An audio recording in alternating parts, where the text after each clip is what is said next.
Hello, Dr. Jordan with Mouw Chiropractic. Just wanted to do a quick bonus video for you guys today.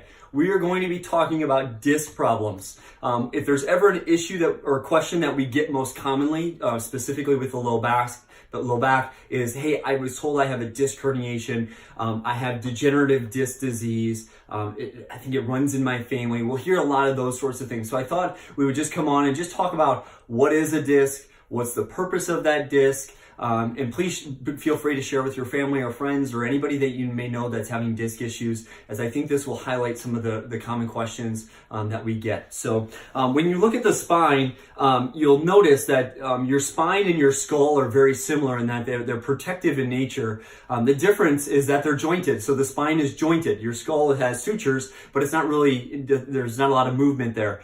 So when you look at the spine, there's spinal disks all along there. A spinal disc really has two functions. Number one, it's going to act as a spacer. What's it act as a spacer for? Well, it creates room for these very delicate nerve tissue, or what we call nerve roots. You actually have 62 of those in your spine to branch off your spinal cord, and that forms what's called your peripheral nervous system.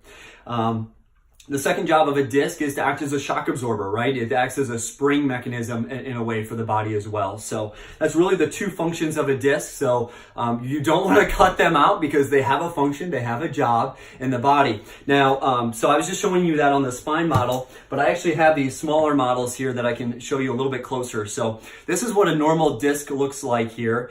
So in the middle of a disc, there's a little area called the Nucleus Pulposus. I just refer to it as a nucleus. That's really where when your spine moves, movement of the spine is healthy. And so when the spine is able to move, that creates fluid for the joint, and it kind of bathes that disc in fluid. So think about it like a sponge. When a sponge is full of fluid, you can move it around, right? It's pliable, it's flexible, right? But over time, whether through some sort of trauma or injury to the area, or even things like poor posture, poor sitting positions, poor sleep positions, these joints of the spine can actually shift out of alignment. In chiropractic, we just refer to that as a subluxation. And over time, the biomechanics of the joint doesn't move how it's supposed to.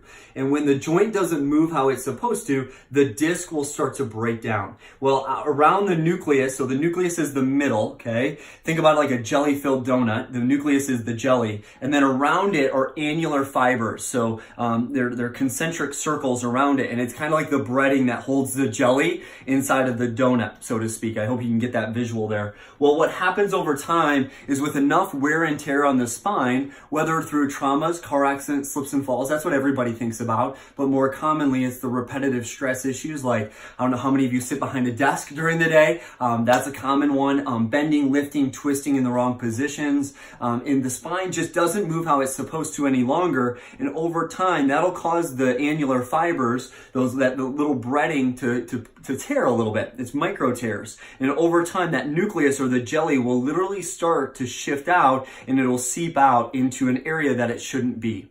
And that's a disc herniation, okay? So disc meaning referring to the spine and the disc of the spine. And herniation just means that there's tissue in a place that it's not supposed to be. Okay, so everybody goes all crazy. Oh, I have a disc herniation, right? Well, a lot of people know that, or actually have disc herniations. They just don't even know that they have the issue going on because it's asymptomatic. There's no pain with it. Okay. Now, if you've had a disc issue going on and you know that there's pain with it, you know that can create things like sciatica, which is shooting pain down the leg. It can create just general low back pain, pain in the hip area. So disc issues can create a lot of different problems. So then you also have things like disc rupture, disc protrusion. That's more significant levels where you're actually getting maybe some spinal cord compression going on there. So I hope that highlights just some common issues that we see, what goes on with the disc. In the office, we see a lot of disc issues. So if you're somebody who says, oh, you can't help me, it runs in my family, I tell people it's not a genetic issue. In most cases, what it is it's a wear and tear issue. It's what I like to call the accumulation effect of stress over time. You stress your body enough, it's going to break down. And just like if you don't keep your teeth healthy, you're going to form cavities in your spine. The same thing's going to happen over time if you don't keep it healthy. And so disc herniations can start to show up. Obviously, the best case scenario is that we take care of it before it gets in that place. So if we can help you in any way, if we can answer any more questions, of course, comment below. You can also call the office at 712-366-1611, and we can answer any questions that we have. Have a good week.